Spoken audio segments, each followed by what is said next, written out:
Back here in Iowa, a judge ruling over the lawsuit against Iowa's new fetal heartbeat law could soon be making a decision.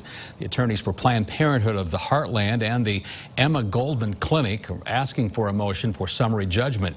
The legal team's filing that paperwork this week, citing a few factors citing a few factors. One of those being that the justices from the Iowa Supreme Court ruled that the state's 72-hour waiting period before a woman can get an abortion was unconstitutional. Because of that ruling, the attorneys say it proves women have the right to get an abortion. The judge has not made a ruling on that new motion.